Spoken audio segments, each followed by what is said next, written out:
Ok, alléluia, alléluia, alléluia à tous les chrétiens du monde entier. Nous vous saluons dans le beau précieux nom de notre Seigneur Jésus-Christ. Ce matin, nous sommes encore là pour vous expliquer certaines choses qui se passent dans ce monde. Premièrement, nous allons lire quelque chose dans Matthieu. Matthieu 7, du verset 21.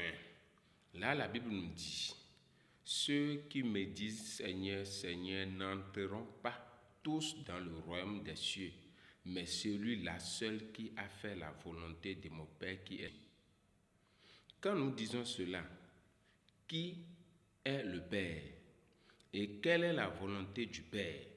Qui parle ici? C'est Jésus-Christ qui dit, ceux qui appellent son nom, ce n'est pas eux tous qui iront dans le royaume des cieux, que c'est ceux qui ont fait la volonté de son Père. Maintenant, quelle est la volonté du Père? C'est d'adorer Dieu en esprit et en vérité tout court. Ça, c'est la volonté du Père.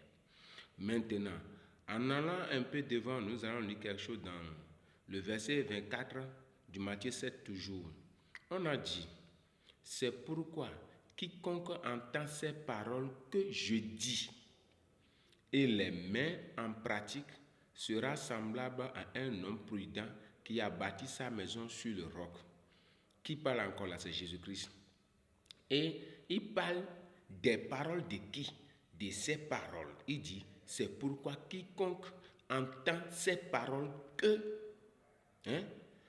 j'ai dit et les met en pratique sera semblable à un homme prudent qui a bâti sa maison sur le roc.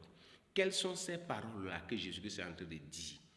Cela veut dire les commandements. Quand je dis ça, je parle de tout ce qui concerne les bonnes œuvres de la Bible. Parce que quand on parle d'adorer Dieu en esprit et en vérité, cela ne veut pas dire les bonnes œuvres. Non, c'est quelque chose qui est spirituel là. Mais ici, Jésus-Christ nous parle des choses visibles, le lien entre visible et visible. Que le seul Dieu nous pardonne tout ce que nous avons comme péché et nous fait cette grâce. Et à la dernière fois, nous allons lire Matthieu 7, verset 19.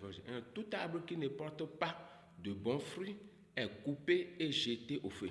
Cela veut dire, qui sont ces arbres-là? Ce sont les hommes de Dieu, ce sont nos prédicateurs, ce sont ceux qui viennent sur les réseaux sociaux. Cela veut dire qu'il y a des gens qui ne portent pas de bons fruits et il y a des gens qui portent de bons fruits.